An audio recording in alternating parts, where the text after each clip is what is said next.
প্ৰতিবাদ সাব্যস্ত কৰিছিল আৰু প্ৰতিবাদ সাব্যস্ত কৰি তেওঁলোকে উচ্চতম ন্যায়ালয়ে ঘেৰাও কৰাৰ যি ৰেলী আছিলে সেই ৰেলী আচলতে বাধা প্ৰদান কৰি আৰক্ষীয়ে লাঠি চালনা কৰিছিল আৰু তাৰ প্ৰতিবাদতে সেই আৰক্ষীয়ে যি কনিষ্ঠ চিকিৎসকসকলৰ ওপৰত লাঠি চালনা কৰিছিল সেই লাঠি চালনা কৰাৰ বাবে আজি দেশজুৰি এই ধৰণে কনিষ্ঠ চিকিৎসকসকলে প্ৰতিবাদ সাব্যস্ত কৰিছে আৰু গুৱাহাটী মই দেখাইছোঁ গুৱাহাটী GMCHৰ যি চৌহদ আৰু চৌহদতো এই ধৰণে জুনিয়ৰ যি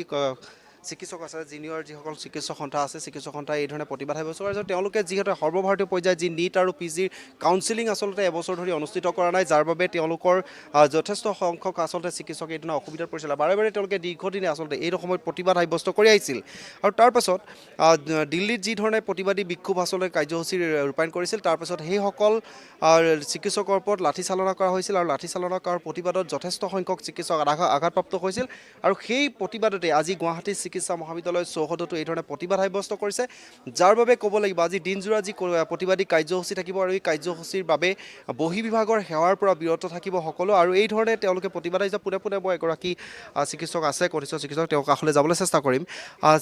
কি ক'ব এই মুহূৰ্তত যিহেতু কালি আপোনালোকৰ আৰক্ষীৰ যি লাঠি চালনা কৰিছিল তাৰ বাবে আজি আপোনালোকে প্ৰতিবাদ আহিছে হয় আমি তাৰ প্ৰতিবাদতে আজি আমি ইয়াতে বহিছোঁ যিটো দিল্লীত যিখিনি মানে কনিষ্ঠ চিকিৎসক যিখিনি প্ৰতিবাদত বহিছিলে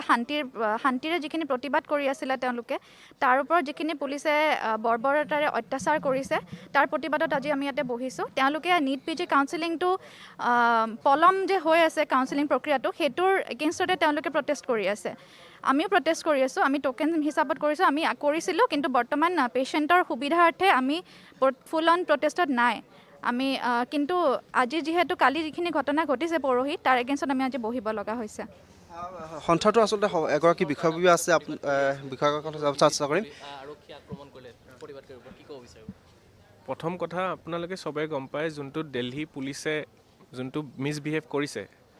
ডক্টৰছৰ ওপৰত কৰিছে সেইজন ডক্টৰ যোনে কোভিড ডিউটি কৰি আহিছিলে ইমান দিন যোনে ঘৰৰ কথা ভাবা নাই নিজৰ মা দেউতাৰ কথা ভাবা নাই সেইজন ডক্টৰে PPE পিন্ধি যেতিয়া কোনো আগবঢ়া নাই আপোনালোকে মনত কৰক সেইবোৰ দিন যে বিল্ডিঙত এজন কোভিড পেচেণ্ট থাকিলে কোনো সেই ওচৰতো নাযায় আমি এই ডেকা কালতো আমি সবে আগবাঢ়ি গৈছোঁ সেইকেইজন ডক্টৰৰ লগত আৰু প্ৰটেষ্টটো কিহৰ কাৰণে কৰি আছে যাতে 40,000 ডক্টৰ যোনে ৰখি আছে আমাকো মেন পাৱাৰ লাগে আৰু সিহঁতেও যাতে আহি ৰেডি হওঁ আমি কোভিড আকৌ আহি আছে আপোনালোকে সবে গম পায় দিল্লীত আকৌ য়েল্লো এলাৰ্ট দিয়া হৈছে 50%ত এটেণ্ডেঞ্চতে সব বস্তুবোৰ খুলিব দিয়া হৈ আছে সেইটো কাৰণে প্ৰটেষ্ট কৰি আছে তাতে যদি এনেকৈ বিহেভ কৰা হৈছে ইমান বেয়াকৈ বিহেভ কৰিছে ফিমেল ডক্টৰছক মেন হেণ্ডেল কৰা হৈছে সেইটোৱে আমি কণ্ডেম কৰিবলৈ আজি ষ্ট্ৰাইকটো আমি বাধ্যপূৰ্ণ আমাৰ মাতিব লগা হৈছে যিহেতু দেখা যায় আপোনালোকে দীৰ্ঘদিন ধৰি প্ৰতিবাদ কৰি আছিলে আৰু এই প্ৰতিবাদৰ আচলতে মূল কাৰণ আছিলে নীট PG কাউন্সিলিং অনুষ্ঠিত কৰা নাই আচলতে কিয় পলম হৈ আছে বাৰে বাৰে নীট PG যোনটো প্ৰথম কথা হ'ল এক্সামটো ডিলে কৰা হৈছে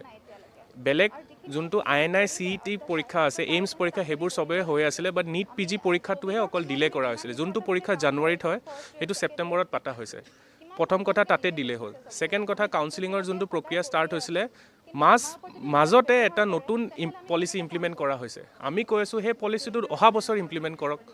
যোনটো পলিচিৰ কাৰণে ইমান প্ৰব্লেম হৈ আছে সেইটো পলিচিতে এটা কেছ দিয়া হ'ল সুপ্ৰিম কোৰ্টো এই কেছৰ হিয়াৰিংটো ছেপ্টেম্বৰৰ পৰা অক্টোবৰৰ পৰা নৱেম্বৰৰ পৰা জানুৱাৰীলৈকে ডিলে কৰি আছে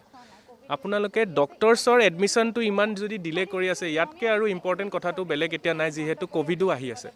সেইটোৱে আমি প্ৰতিবাদ কৰি আছোঁ আমি বৰ্তমান আজিৰ দিনটো ইলেক্টিভ ছাৰ্ভিচেছ আমি বয়কট কৰিছোঁ